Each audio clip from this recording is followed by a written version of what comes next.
Ilzi ir. Kur tu redzi? Ir. Sandi ir. Ilzi, tā es tur vienmēr rādās. Reku, tu esi nāto. Vispopulārākā misas tiesnese ir 2011. Ilzi Freiman, lūdzu. Nē, vienkārši tiesnešu kopsapulcēt, es dabūju visaugstāku cilvēku balsu skaitu.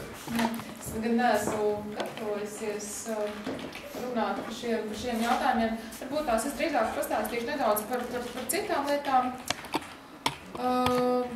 Par tiesnešu karjeru kā tādu, ko mums vajadzētu domāt. Viens no jautājumiem, ko esmu inicējusi Tieslietu padomē, varbūt tās kolēģiem ir arī viedoklis. Kāds ir patreiz? Mēs visi zinām, ir Saima pirmo reizi, un pēc tam ir paiet 3 gadi vai 3 un 2 gadi. Atkal ir Saima, tāpat tās ir, ja tiesnesis pāriet no viena līmeņa uz otru līmeni, arī ir, tas ir Saimas balsojums. Un tā problēma, ko es saskatu, ko arī ir, ne tikai es saskatu, ko arī ir Venēcijas komisija savā atzinumā minējusi, ka, ja ir Saima tā, kas lemj par tiesneša karjeru, par tiesneša apstiprināšanu, nekad nav iespējams izslēgt politiskus apsvērumus. Un man pavisam nesen bija spilgts piemērs, kad arī trešā daļa deputātu nobalsoja pret vienu no kolēģiem, kas tika virzīta pirmo reizi uz tiesneša amatu, tikai tādēļ, ka viņi strādājas Liepājas domē. Restīvi, šis arguments ir absolūti neprofesionāls, ar profesionālām spējām nesaistīts. Līdz ar to, ka esmu mēģinu arī Tieslietu padomē virzīt ideju, ka par to, lai apstiprinātu vai ieceltu tiesnesi pēc tam jau, kad ir pagājušie 3 gadi, vai arī virzītu karjeras kāpnēm, tas būtu Tieslietu padomes kompetencē, nevis Saeimas kompetencē. Tā kā, es nezinu, kāda būs arī pārējo kolēģu viedoklis par šo jautājumu, un vai gūsi, vai es gūšu atbalstu no Tieslietu padomes locekļiem. Tāpat tā doma nosūtīt ir Saimai, lai izvērtē šādu priekšlikumu, nezinu, kā Saimas to skatīties, būs tad no deputātiem atkarīgs. Lūk, tas būtu par šo jautājumu. Ja runājam tīri par administratīvo procesu, es pilnībā piekrītu jau Krūmīgas kundzes teiktajam tas, ka lielākā problēma ir mūsu atlikums.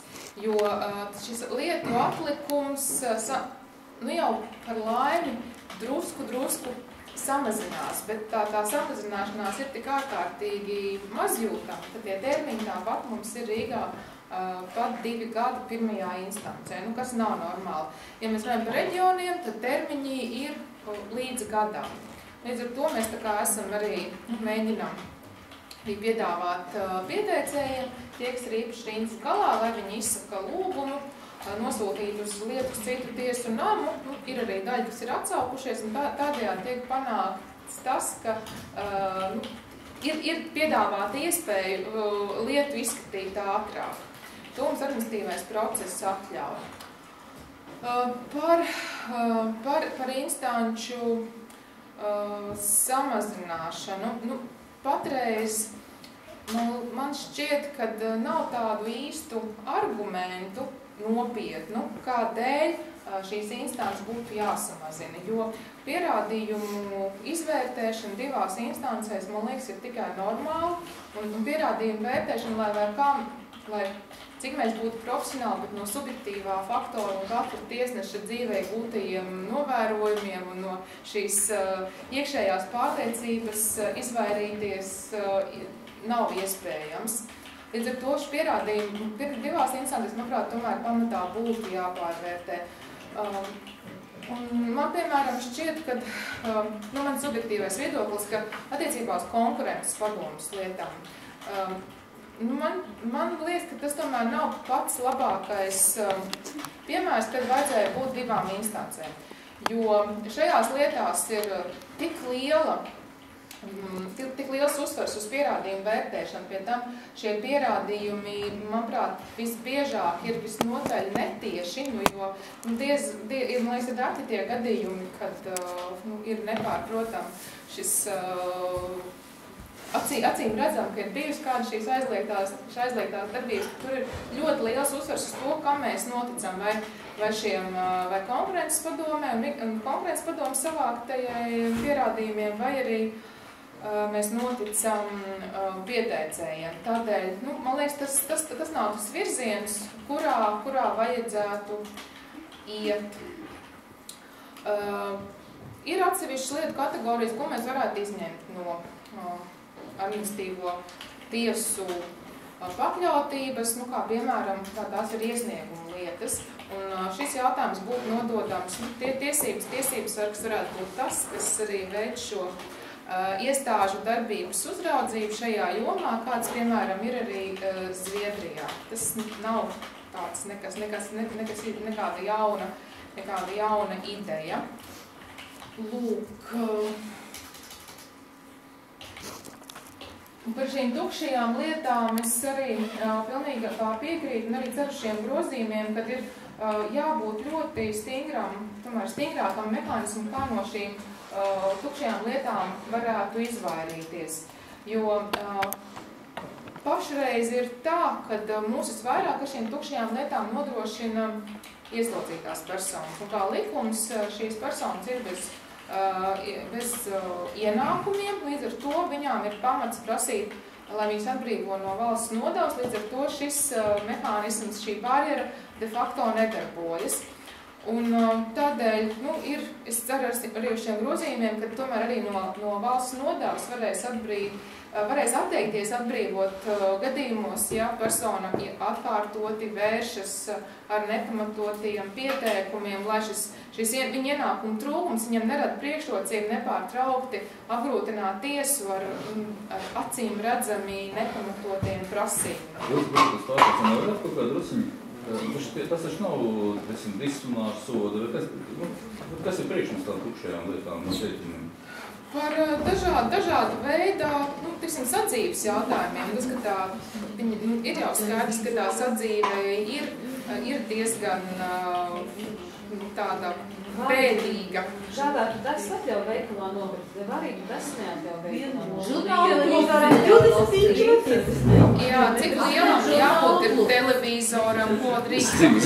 Es esmu bijis papētījis un tur diezgan dīvaini, bet es pieņemu lielāko daļu no tiem aizliegumiem saistīta ar, kā lai to pieklāju pasaka, apreibinošu vielu agregāts stāvokli, kur viņas var noslēgt, bet daļa ir vienkārši vairāk nekā jocīgs. Atceros, man cītīgi stāstīja. Vienmēr reiz citam, tas bija uz bibliotekām pastīties, ja, un tad atceros, man stāstīja, ka pornogrāfiju gan mēs neatļaujam. Saku, kā jūs to nosakat? Viņš saka, jā, tagad var pasūtīt arī pornogrāfiju, un mēs tad nezinām, ko tur īsti darīt. Mēs to žurnālus neļaujam viņiem pasūtīt.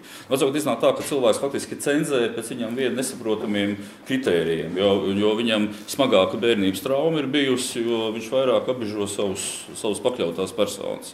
Dažos cietumos tas ir vispār vaiprātīgi jocīgi, bet viņiem pat nav jēgas sākt runāt, jo viņi pie ārsta jāved.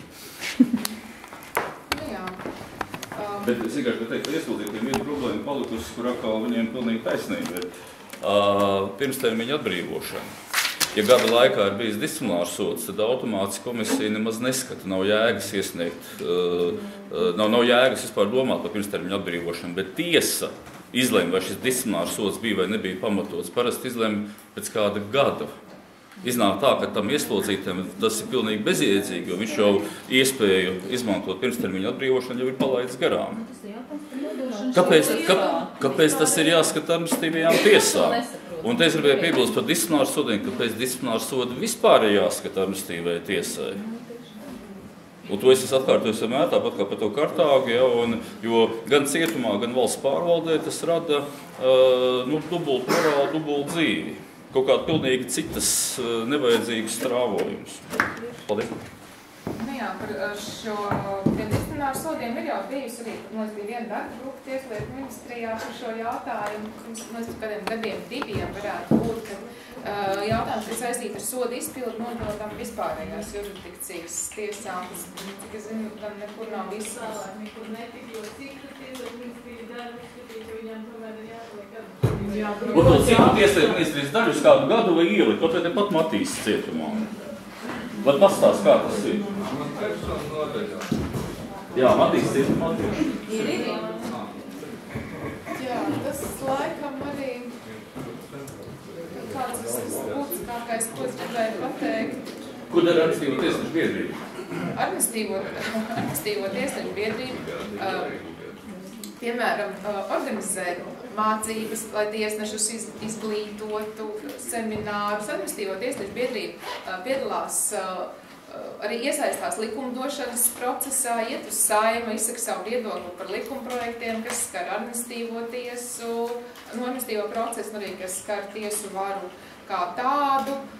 Nu, bet tā pamatdoma, šie arī bija tie 2 virzieni, kādēļ administratīvo tiesnešu biedrība tika organizēta un veidota. Es gan nebūtu tās kritis manas absolūtā mazākumā, man bija tas viedoklis, ka jāatzīst, kad labāk būtu bijis, ja būtu bijis viena biedrība un būtu vadzars lielajai biedrībai, bet esmu absolūtā mazākumā šajā jautājumā.